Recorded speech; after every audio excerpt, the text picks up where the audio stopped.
Bueno, tenemos aquí al siguiente invitado, Luis Márquez. Hola. Muchísimas gracias por este cambio de última hora sobre programa, que llevábamos ahí un retraso con el programa y Jaime tenía un compromiso. Hay que pensar que también él en Colombia conectando está en una otra hora. Nosotros ya estamos en la hora golfa, la hora ya nocturna, aquí rozando ya 2 minutos prácticamente ya de la medianoche.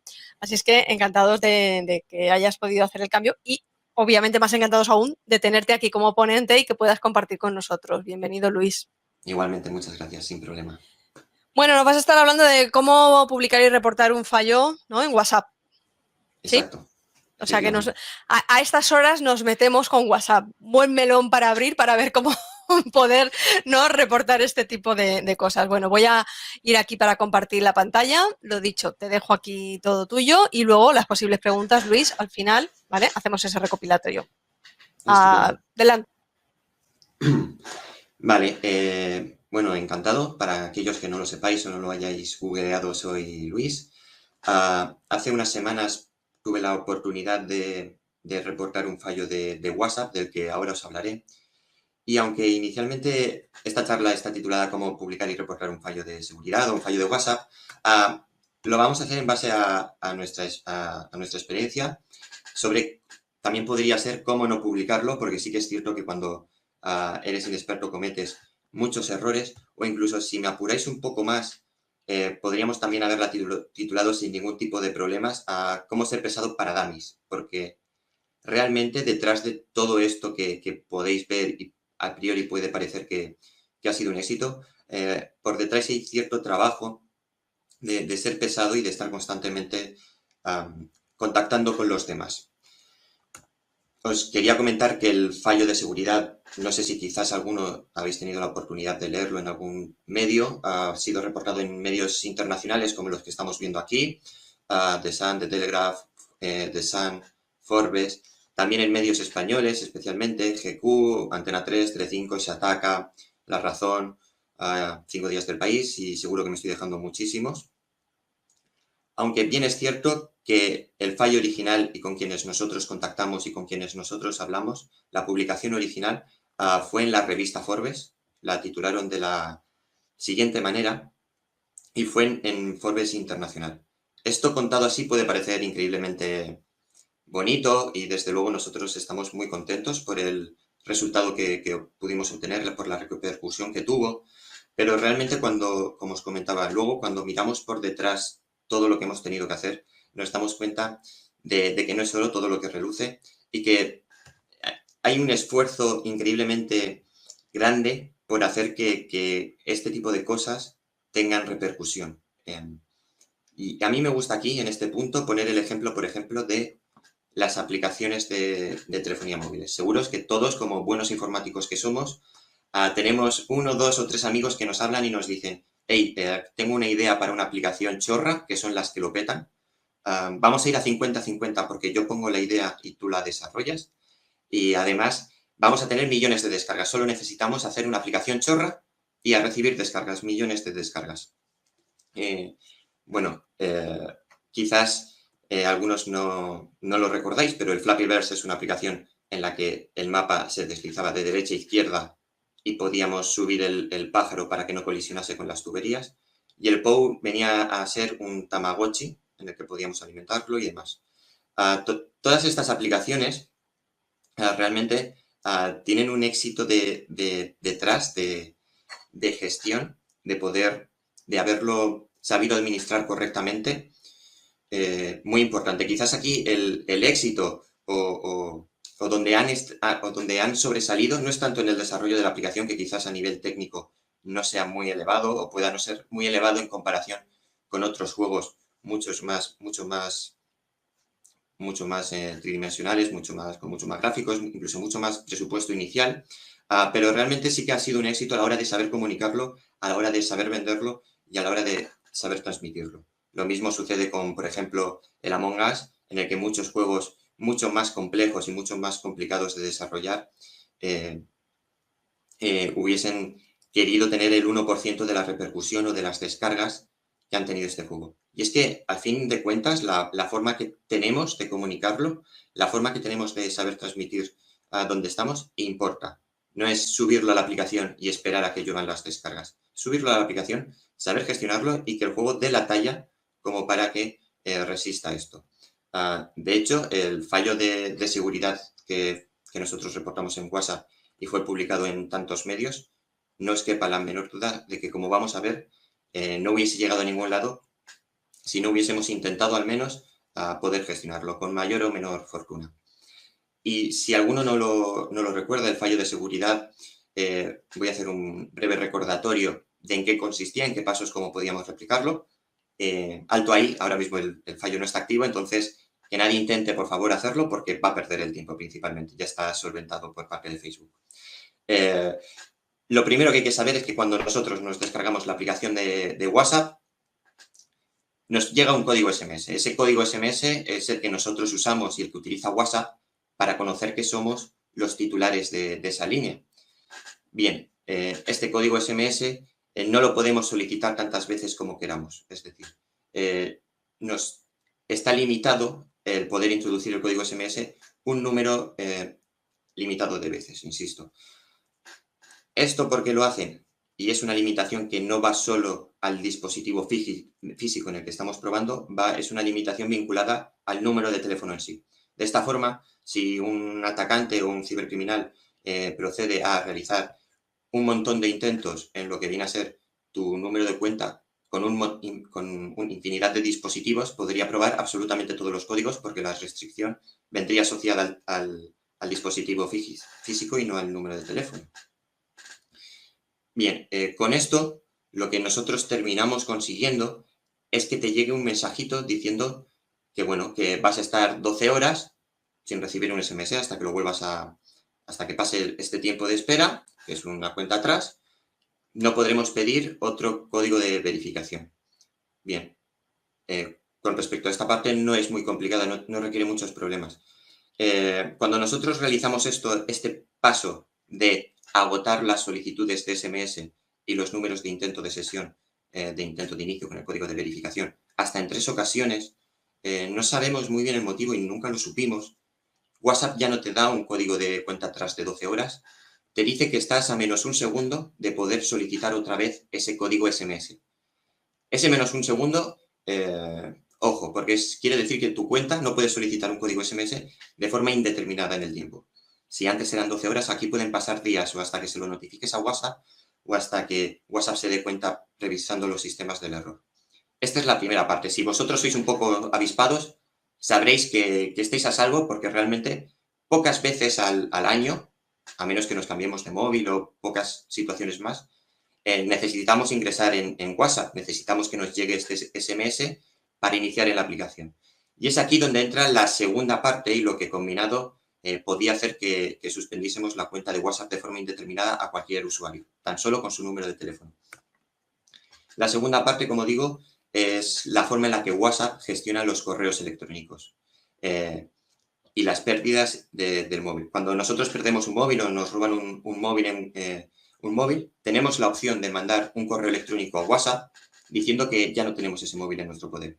Que por favor nos hagan logout de la cuenta, nos cierren la sesión, porque tenemos miedo de que quizás otra persona puede acceder al móvil, puede acceder al contenido y puede acceder a toda la información de todos los WhatsApps. Entonces, lo que hacen es, recibo este correo electrónico con un número de teléfono al que debo hacerle logout y de forma automatizada, si seguimos la estructura de texto que nos da la propia página de soporte de WhatsApp, hacemos logout. Claro, si esto lo hacemos al mismo número de teléfono del que hemos impedido que se vuelva a iniciar de nuevo, tú ahora mismo te encontrarás fuera de la aplicación y no podrás volver a solicitar un código SMS hasta pasadas 12 horas en el mejor de los casos, de forma indeterminada en el peor de los casos. De esta manera, conseguimos que cualquier persona con tan solo su número de teléfono se quede sin WhatsApp. Si alguna vez me escucháis hablar de todo esto en plural, quiero decir que no estoy yo solo en todo esto, me ayudó un compañero, Ernesto Canales, sin el cual no hubiese sido posible llevar todo esto a cabo. Y fue precisamente Ernesto quien, a fin de cuentas, cuando teníamos el error entre manos, o lo que sospechábamos que podía ser un error, empezamos a buscarlo en Google. Empezamos a buscar en Google Para empezar, si había algo parecido reportado o si alguien había reportado exactamente lo mismo. Incluso cuando estábamos investigando a ver si había información en Internet sobre la que poder apoyarnos e intentar construir un escalón más hacia un fallo más crítico en la seguridad. Y mirando y mirando y mirando en Internet nos dimos cuenta que no encontrábamos nada, que realmente o no sabíamos buscar, que nos daba pánico esa posibilidad de que existiese el fallo y no hubiésemos sido capaces de encontrarlos. Al fin y al cabo, WhatsApp es una aplicación con miles de millones de usuarios. Es muy probable que esto o fuese ya vox populi o al menos hubiese sido reportado en algún medio digital. Lo cierto es que no lo encontrábamos y era algo que nos aterraba. Tanto nos aterraba que al fin de cuentas, cuando empezamos a aceptar la posibilidad de que efectivamente solo lo teníamos nosotros, empezamos a tratar esto como si fuese una especie de patata caliente. Debido a que nos daba muchísima inseguridad. Para empezar, que haber malentendido mal el fallo. Es decir, que realmente no fuese un fallo. Nos hubiésemos equivocado en alguna parte del proceso y realmente estaba todo en orden. Para continuar, que alguien lo hubiese reportado en Google o en cualquier lugar y no hubiésemos sido capaces de encontrar el sitio donde esté reportado el fallo, que realmente no sea algo nuevo. También nos daba, por ejemplo, muchísimo pánico, era si WhatsApp había detectado la cantidad ingente de pruebas que tuvimos que hacer para detectarlo. Nos daba pánico que se diese en cuenta y de cierta forma nos cayera un paquete, por decirlo así, ¿no? Por parte de la compañía. Una vez asimilado esto y entrado un poco en calma, nos queríamos deshacer cuanto antes de este fallo. A fin de cuentas, nosotros lo habíamos hecho por hobby, por ocio. Estábamos muy contentos de los resultados, pero bueno, no teníamos más pretensiones. Tampoco lo íbamos a dejar pasar, como si no hubiese sucedido nada, pero tampoco queríamos tirarnos con esto demasiado tiempo. Al fin de cuentas, estábamos ocupados tanto en cuestiones de la universidad como en cuestiones laborales. Entonces, el paso más lógico hubiese sido, por ejemplo, buscar el Bug Bounty Program de Facebook, que es el programa que tienen las grandes compañías o algunas compañías para el sistema de recompensas, para hacer un sistema de recompensas en función de los fallos que encuentras en la plataforma. ¿Vale? Lo primero es leerse la letra pequeña que tiene, en este caso, Facebook. Y vemos, por ejemplo, cómo WhatsApp sí que está incluida en su Bug Bounty Program. Estupendo. En cuanto a lo que nosotros atañe, genial. Si seguimos leyendo, vemos que, por ejemplo, dice que tengamos en cuenta que, al fin de cuentas, quienes miden la peligrosidad del riesgo y el dinero que te dan son ellos. Quienes te dicen si ese fallo ha sido reportado previamente son ellos. Si te dicen que es un fallo merecedor de dinero, de recompensa o de estar en el programa, que al fin de cuentas mencionan tu nombre, son ellos. Algo que a nosotros nos proporcionaba bastante inseguridad porque pensábamos y pensamos que Facebook no es la gran compañía a la que le gusta regalar dinero. De todas formas, nosotros no optamos por esta opción, optamos por una, si me preguntáis, incluso peor, que es obviar toda esta información y mandarles directamente un correo electrónico. De esta forma también nos esquivamos un poco el problema de documentar que nos exigía la aplicación de Facebook. Tampoco teníamos cuenta de Facebook, era un poco engorroso, entonces decidimos, pues mira, mandar un correo valdrá más o menos igual. Al fin de cuentas es hacerles transmitir la información de la que nosotros disponíamos. Es en este caso cuando nosotros mandamos en varios correos a support@whatsapp.com, que es precisamente la misma dirección que automatiza los correos electrónicos para decirte a quién hacerle logout. Es decir, es una cuenta de electrónico que, debido al gran volumen que debe recibir, automatizan todos los correos que ellos pueden. Así que nos decidimos a tirarle por esta vía y, al fin de cuentas, nos sorprendió muchísimo, pero le llegamos a mandar hasta 4 correos electrónicos, 3 o 4, en los que ninguno nos daban una solución respondida por una persona. Siempre nos derivaban, o la mayoría de veces, al centro de ayudas. No fue hasta en la última ocasión, aquí estoy viendo el mensaje que utilizamos, intentamos disimular un poco para no decir gran cosa acerca de nosotros, pues por el paquete que nos podía caer sobre todo, le intentamos otra vez hacer transmitir la información. En cada mensaje intentábamos cambiar el contenido del texto para que nos respondiese una persona. Y lo máximo que conseguimos esta última vez fue que nos dijese que en este momento nuestra cuenta estaba correctamente, y menos mal porque no queríamos cargarnos nuestra cuenta real de WhatsApp, y que, por tanto, si teníamos algún otro problema, nos derivaban al centro de ayudas. Bueno, en este punto, además estoy viendo que lo mandamos en castellano, que se complicasen algo la vida a ellos, ¿no? Llegados a este punto, fue la primera decisión que tuvimos que tomar y de la que ahora a día de hoy sí que me arrepiento. Es evidente que optar por el Bug Bounty Program en caso de querer reportar con la propia WhatsApp hubiese sido lo mejor. En este momento se nos abrieron una serie de opciones, ¿no? No queríamos dejar el fallo pasar, como os decimos, como os digo. Así que una de las opciones es, por ejemplo, publicarlo en la dark web. Esta es la opción que quizás entre nosotros sabemos que no, que es la más remota, la más lejana, pero realmente cuando lo comentas a compañeros, amigos, a familiares, es la opción que todo el mundo te dice. Oye, ¿por qué no lo habéis publicado aquí y habéis sacado tajada, habéis sacado dinero? Bueno, pues en base a muchas cosas que, por ejemplo, hacer algo malo nunca es agradable jugártela además, tampoco es agradable exponerte en este tipo de sitios, al menos en mi sitio, en mi lugar.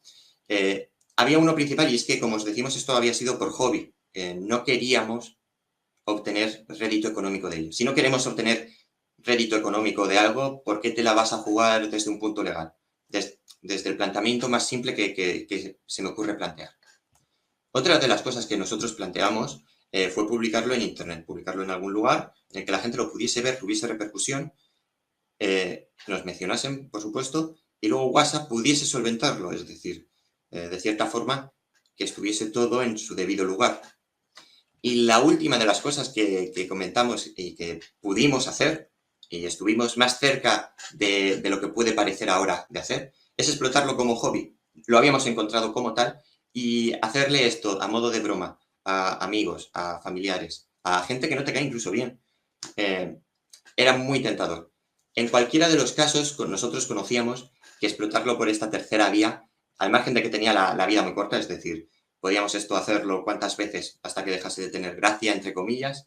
Al margen de que tenía la vida muy corta, sabíamos que no lo podíamos compaginar con publicarlo en algún blog o publicarlo en otro sitio, porque la gente se va de la lengua. Nos preocupaba que WhatsApp pudiese detectar un uso anómalo o reiterado en este tipo de dispositivos y detectar el fallo. Y así que optamos por publicarlo en algún blog. Contado así en perspectiva y con la introducción especial que os he hecho al principio, parece evidente que tú acudes a un blog, a cuanto más grande mejor, y que te lo publique. Desde el planteamiento de una persona que acaba de empezar con esto y que se lo acaba de encontrar fresco, por decirlo de alguna forma, que no tiene contactos, ningún correo electrónico de nadie del mundillo, de nadie mediático, de nadie con quien pueda hacer repercusión o incluso darle consejos, llegamos a valorar la opción de publicarlo en Twitter. Es decir, nosotros ponemos en Twitter un tweet diciendo existe este fallo, se hace de esta manera y que la magia de Twitter haga el resto. Es decir, si el tweet lo vale, si el peso de lo que nosotros estábamos diciendo era elevado, íbamos a tener mucha repercusión y si no, no. De cierta forma, como si Twitter fuese una red justa en la que todo se autorregula de forma correcta. Pero lo cierto es que no. Todo, desde nuestra cuenta de 300, 200 o 100 seguidores, como puede ser mi caso, lo cierto es que la visibilidad importa mucho. Por ejemplo, en YouTube, en TikTok, cuando alguien publica un vídeo, o en el mismo Twitter, cuando alguien publica un tweet, recibe unos likes proporcionales, muy cerca de lo proporcional, a la visibilidad que ha tenido este tweet. Por esto muchos creadores se quejan del tema de los algoritmos. Cuantas más visibilidad recibes, más fácil es que recibas likes, sin importar tanto la calidad del mismo. Realmente puedes tener un vídeo malo que si cada vez que entras a la homepage de YouTube te lo muestra, ese vídeo va a tener muchísimas visitas y probablemente va a tener muchísimos likes. Ahora también bastantes dislikes. Todo se ha dicho de paso. Dicho esto, pues lo próximo es saltar a los medios. Los medios de tecnología, los blogs de tecnologías especializados, que tantos de nosotros seguro que leemos todos los días, es saltar a ellos.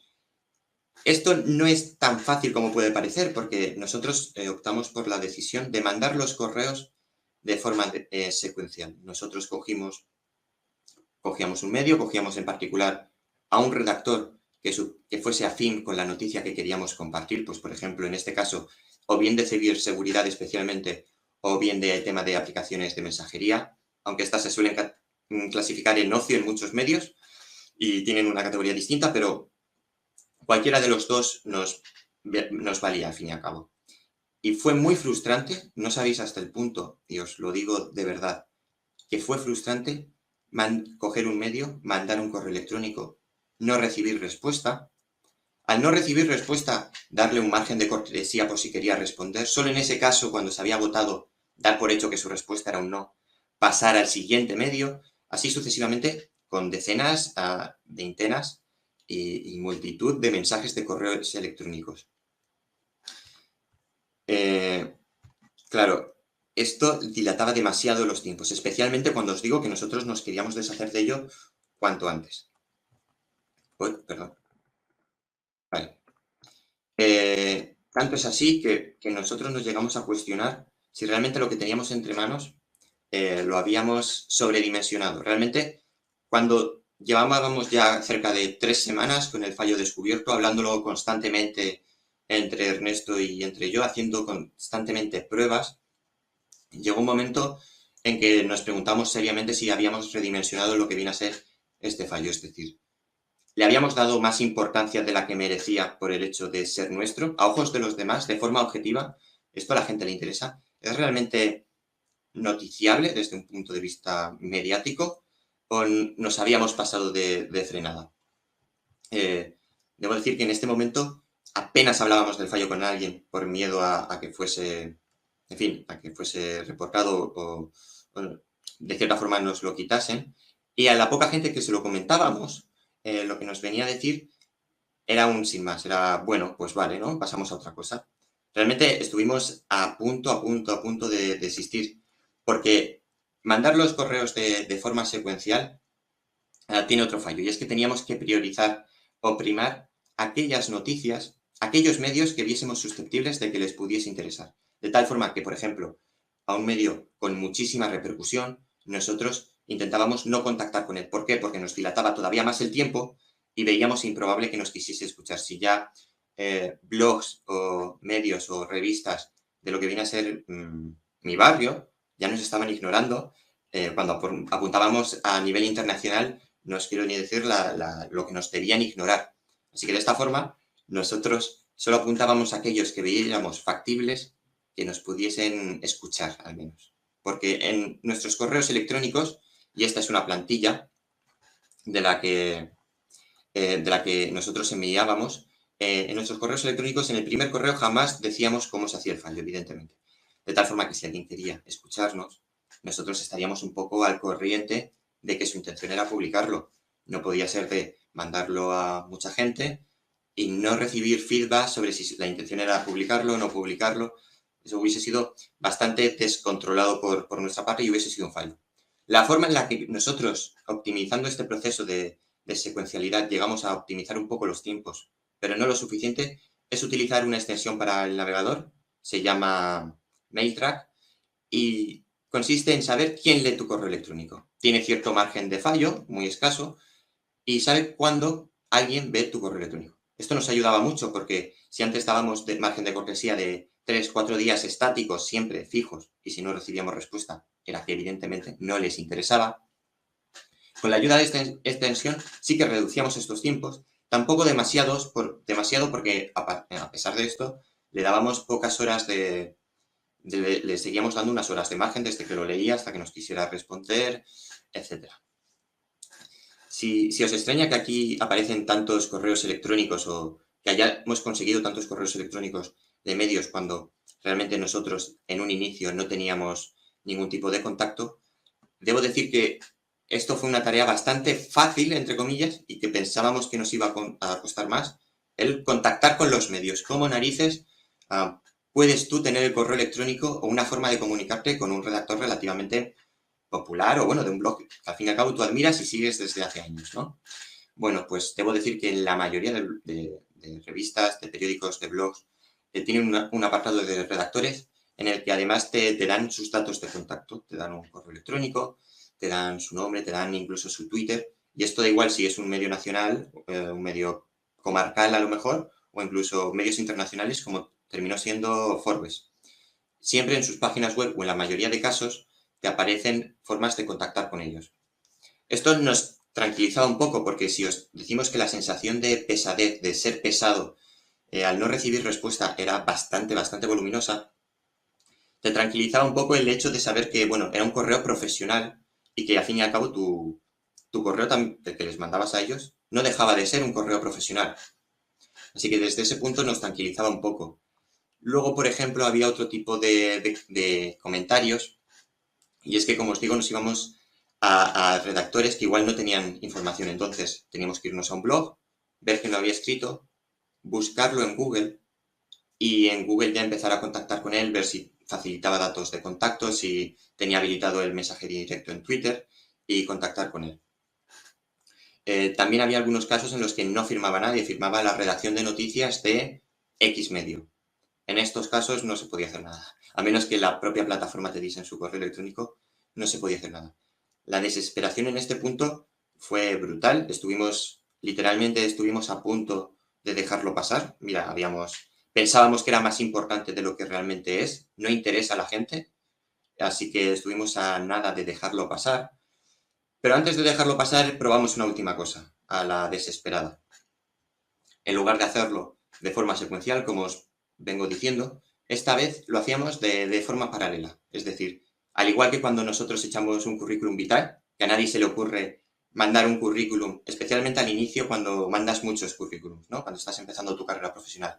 A nadie se le manda mandar un currículum, esperar a que te respondan, si te responden con un sí, con un no, y luego solo en ese caso pasar al siguiente. Si simplemente ves las 3, 4 ofertas, 2 que te llaman la atención, las echas en paralelo. Puede ser que el proceso de selección cierre antes de que la otra te haya respondido. Pueden suceder 1000 cosas. Entonces, esta vez lo decidimos mandar de forma paralela.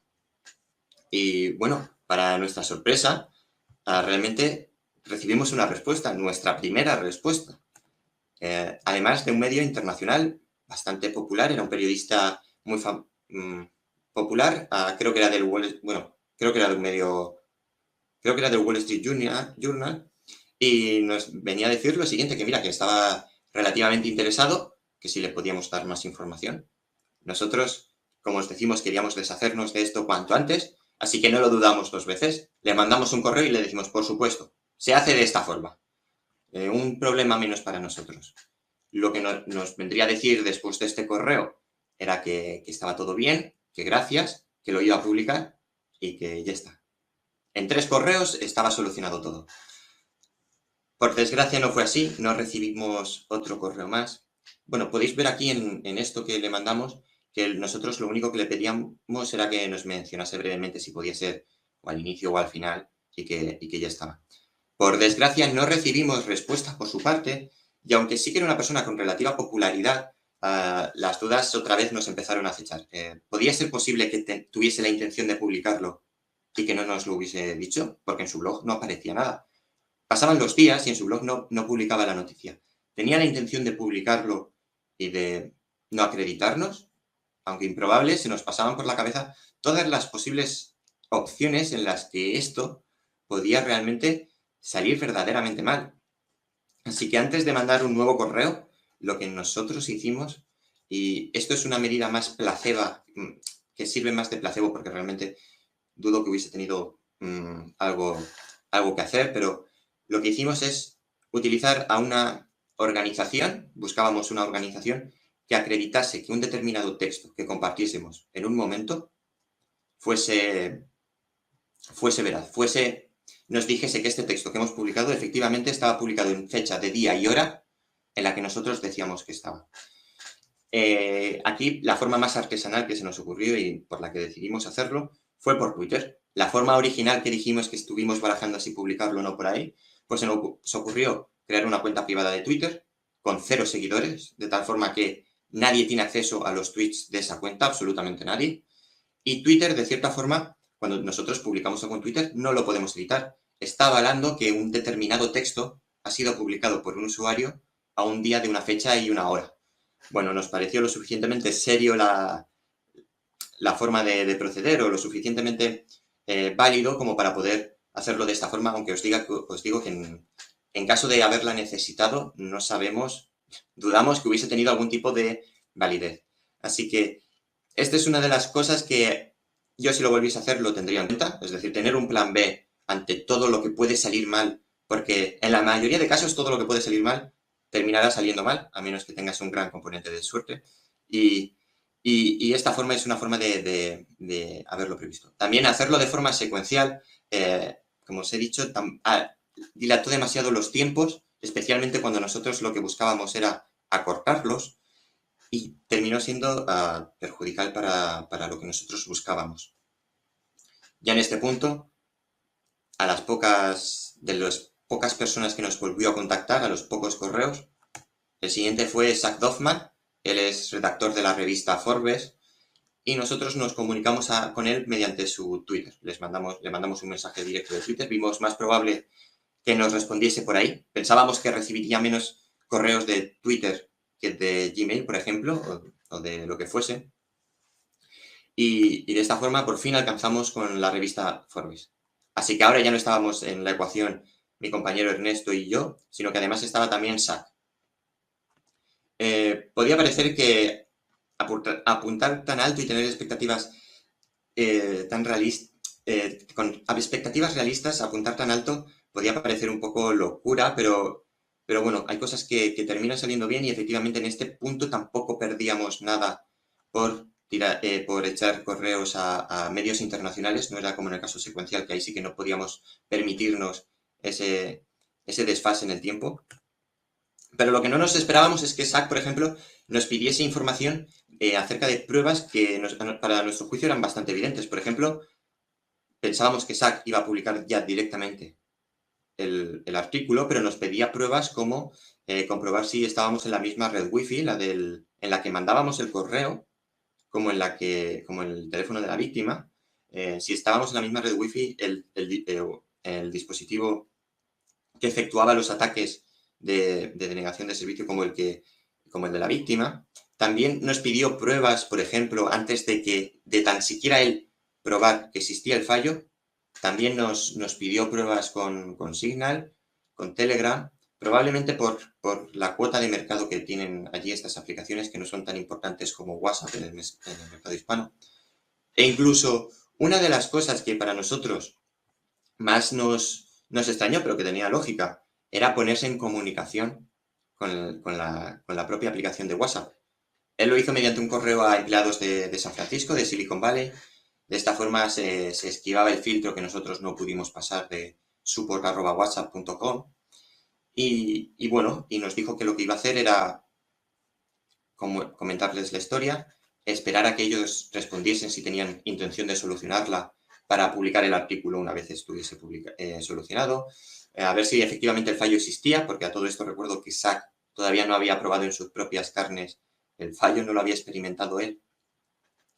Y le mandó el correo, nos dijo que lo iba a mandar y por lo visto lo mandó. Empezaron a pasar las horas y nos fuimos preocupando, y ya no era atribuible a un desfase en cuanto a la diferencia horaria. Realmente pasaron días y mucho tiempo. A todo esto, mi compañero y yo continuamos haciendo pruebas en cuanto a la aplicación para ver si podía ser más grave de lo que realmente estábamos manejando.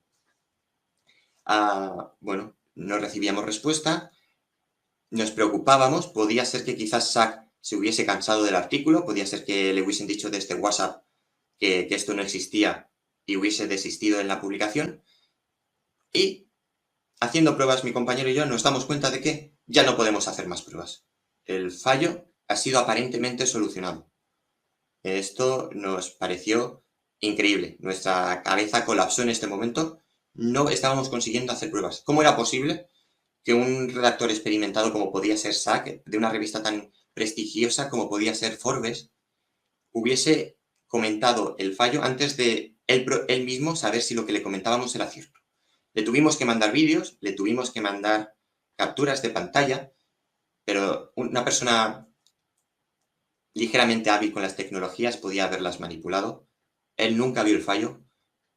En este momento los únicos conocedores del fallo éramos mi compañero, yo y la propia WhatsApp, que había hecho lo posible por tapar el fallo. Como nosotros seguimos investigando, después de esta primera percepción de que habían solucionado el fallo, continuamos investigando y vimos que lo habían solucionado parcialmente. Si os decía al principio que recibíamos un correo electrónico para hacer logout en la cuenta, este correo electrónico inicialmente lo podíamos mandar a tantas personas como quisiéramos. Una persona era vulnerable de esto de por vida. Bueno, con esta solución solo podíamos mandarlo una vez por cuenta de teléfono de WhatsApp. De esta forma, WhatsApp hacía un cribado importante. Pero si éramos relativamente ágiles, la vulnerabilidad seguía estando activa. Cualquier persona, sin importar si tenía el doble factor de autentificación activado, era susceptible de quedarse sin WhatsApp, tan solo conociendo su número de teléfono privado. Así que nada, lo comentamos con SAC. SAC nos siguió pidiendo muchísimos correos electrónicos acerca de cómo reproducir el fallo con exactitud, acerca de realizar muchas pruebas, y muchísimas pruebas se hizo, de verdad.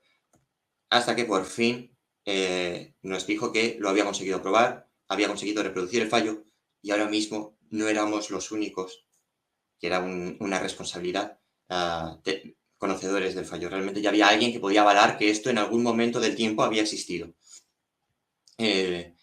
Así que nada, después de esto teníamos muy claro que lo que nosotros buscábamos maximizar era la repercusión, la exposición que tuviese esto que habíamos descubierto. Nos hacía mucha ilusión que medios que nosotros leíamos desde pequeños terminasen publicando el fallo, incluso haciéndose eco de Forbes.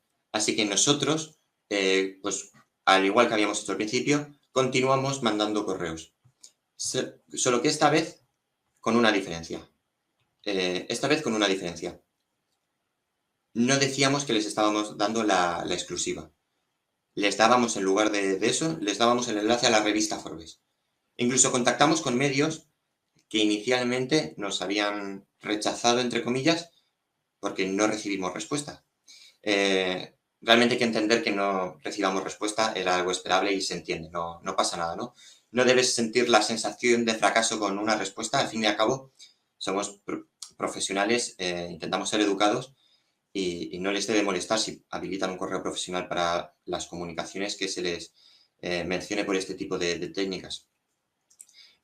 Tanto intentamos maximizar la repercusión que llegamos a realizar todavía más esfuerzo en esta segunda parte que en la primera, que fue publicarlo en Forbes. Lo que vino después fueron muchísimos correos electrónicos, mucha gente muy simpática que nos respondía, muchos medios que seguían sin respondernos a pesar de que luego terminasen publicando el fallo, es decir, era habitual, nosotros mandábamos el correo, decíamos, oye, que se ha publicado esto en Forbes, ¿os interesa a vosotros compartirlo? A muchos les interesa, son medios que realmente están necesitados de cantidad de contenido que compartir online. El SEO les juega a favor en ese sentido cuando compartes más contenido. Especialmente WhatsApp, que es una aplicación en el mercado hispano, como digo, bastante suculenta, especialmente porque casi todo el mundo tiene WhatsApp, especialmente porque se presta mucho a titulares de clickbait en los que a muchos nos interesa. Y esta vez los medios seguían sin respondernos, pero esta vez, a diferencia de lo anterior, sí que estaban publicando el fallo. Esto es curioso, es mínimo para pensar. ¿Cómo era posible que cuando les estábamos ofreciendo la exclusiva no quisieran escucharnos? Quizás y probablemente porque pensasen que mintiésemos, probablemente porque pensaron que no era una noticia lo suficientemente importante como para darles, como para escucharnos, o quizás porque no querían dedicar tiempo, como sí dedicó SAC, que, insisto, fueron cerca de 85 correos, cerca de 3 semanas solo en conversaciones con él de hacer pruebas. No querían dedicarle tanto tiempo a descubrir si lo que nosotros contábamos era cierto. Sea cual sea el caso, lo que nosotros hicimos fue publicarlo en todos estos medios. Al fin de cuentas, nosotros de forma A ver, sí. De forma muy comedida, íbamos cada vez viendo cómo iba teniendo esto todavía más repercusión. Incluso algunos, como medios que no voy a citar, se podía ver al principio la trazabilidad del artículo, es decir, que no citaban a la fuente original que era Forbes, citaban a un periódico o a un blog intermediario, de tal forma te permitía tener cierta conectividad sobre qué artículo te había permitido saltar a determinado país. Incluso algunos cogían fragmentos de otros, lo pasaba por el Google Traductor y ya tenían artículo prácticamente. Conocíamos que cuando nosotros estábamos mandando estos correos electrónicos, que insisto, fueron incluso todavía más de los que mandaron al principio, de los que mandamos nosotros al principio, el tiempo era un factor que nos jugaba, era un factor muy importante que nos jugaba en contra. Cuanto más tiempo pasase, la noticia de Forbes iba a tener menos popularidad. Porque seamos honestos, probablemente todo el mundo de aquí conozca la revista Forbes y sepa que tiene una gran fama internacional. Pero incluso en el artículo más famoso que publica la revista al año, que es el de los multimillonarios, pocos de nosotros realmente hemos acudido a él para ver esta lista y todavía menos hemos acudido a él como fuente primigenia, es decir, probablemente hayamos visto la lista por un artículo intermedio en un periódico o en una revista que no sea la original, que no sea la de la propia Forbes. Por esto nosotros teníamos muy claro de que no bastaba con solo y exclusivamente publicarlo en la revista Forbes. Era un paso importante, era un paso que nos avalaba, era un paso que nos daba determinada veracidad, que lo que estamos contando es importante para algunos y además es real, es veraz, ¿no? Precisamente por esto, nosotros intentábamos hacer como si fuese un grafo, intentar comunicar con cuantos más medios mejor, de tal forma que si algunos medios se iban haciendo eco de lo que nosotros contábamos, otros con los que no contactábamos directamente, sí pudiesen leer esta noticia de estos medios intermediarios con los que sí que inicialmente habíamos contactado. Esto puede parecer así, contado un poco ida de olla, un poco de flipado, si me permitís, pero realmente terminó resultando, especialmente cuando ves la trazabilidad, especialmente al principio, que habían pocos blogs que lo habían compartido, de esto. Esto nos permitió saber que, por ejemplo, de España saltó a Centroamérica o a Sudamérica, a Italia, al resto de Europa, a países de Asia, que no soy capaz de saber en qué idioma es, a países de la India, países de Oceanía, de América del Norte, infinidad de países. No sé, también os quería comentar el caso de la revista The Sun, muy a colación de esto. Y si no conocéis la revista, deciros que es una revista especialmente conocida de prensa rosa, tiene muchísima fama a nivel internacional y particular en Reino Unido, y es una revista con la que se ha hecho popular en las últimas semanas porque Johnny Depp tuvo un juicio contra ella por un titular que lo acusaba prácticamente de maltratador y tuvo tanto impacto este titular que Johnny Depp demandó a la propia revista para ver porque se estaba jugando su carrera profesional de actor. Bien, aunque sea una revista particular de prensa rosa y sí que tiene determinado prestigio, como la mayoría de blogs o como la mayoría de medios, sí que tiene un apartado de tecnología en el que, por fortuna para nosotros, terminaron publicando el fallo.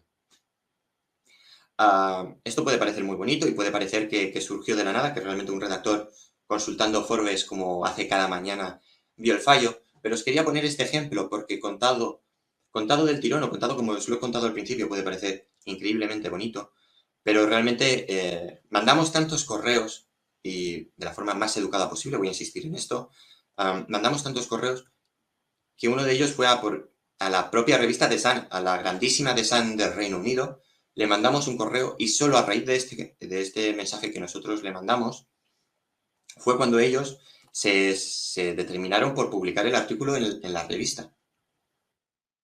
Por eso mismo me gusta remarcar el hecho de que hay que ponerse en el lugar del otro cuando nosotros mandamos estos correos electrónicos que realmente solo si has estado aquí, si sabes lo que realmente se siente al ser tan pesado, al no recibir ningún tipo de feedback, al no saber si estás sobredimensionando la noticia y no interesa, o por el contrario, estás dándole, aspirando incluso bajo, me atrevería a decir.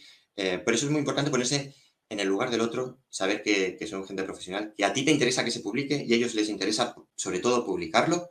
Incluso se hicieron eco la mayoría de medios, salvo Forbes, todos se hicieron eco cuando no era exclusiva y, sin embargo, cuando se lo ofrecimos a modo de exclusiva, no quisieron ni siquiera respondernos.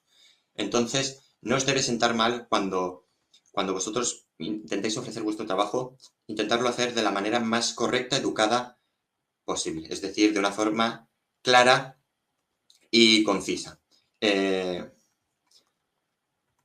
muy fácil decirlo, pero es más difícil hacerlo. Cuando te dicen el no ya lo tienes, sí, bueno, pero ahora te toca a ti patear 1000 puertas para recibir un sí. Es más fácil recibirlo que hacerlo. Espero que si alguna vez alguno está en una situación medianamente parecida a la que me he podido ver yo, se acuerde y piense en que si tienes la capacidad, el criterio suficiente como para determinar cuánto de mucho, de poco puede llegar a interesar lo que tienes que dar, intentar y crees que es potencial, puedes intentar seguir hacia adelante, que no te preocupes, que al fin de cuentas ellos son personas humanas. Si no te quieren responder, créeme que no te van a responder. Y bueno, para terminar, decir que todavía recibimos un último correo. En este caso fue un correo de Zach, fue el último que nosotros nos pudimos intercambiar con él, el redactor de Forbes. En él decía que incluso para lo que viene a ser la propia revista Forbes, incluso para lo que él estaba acostumbrado, el artículo que él publicó se había enterado que había tenido muchísima repercusión. Bueno, me mandó una captura, el móvil de Zach es sospechosamente alargado, así que voy a darle zoom un poco para que veamos más o menos la captura que me pasó. Pues mira, muchos medios. La mayoría de estos medios, como The Telegraph que estamos viendo, u otros muy conocidos, no contacté yo con ellos. Sí que fue realmente por decisión propia, entre comillas, por lo que realmente decidieron publicarlo. De esta manera, me gustaría remarcar el hecho de que aquí Zach no sabía el trabajo que nosotros hicimos después de él, así que nosotros aquí nos hicimos los sorprendidos. No me digas, tanta repercusión, wow. Le dijimos que en España había sucedido una cosa más o menos parecida, que también habían bastantes medios que se habían hecho eco de esto que le estábamos comentando con él. Y bueno, y ya está, y muchas gracias a todos por escucharme.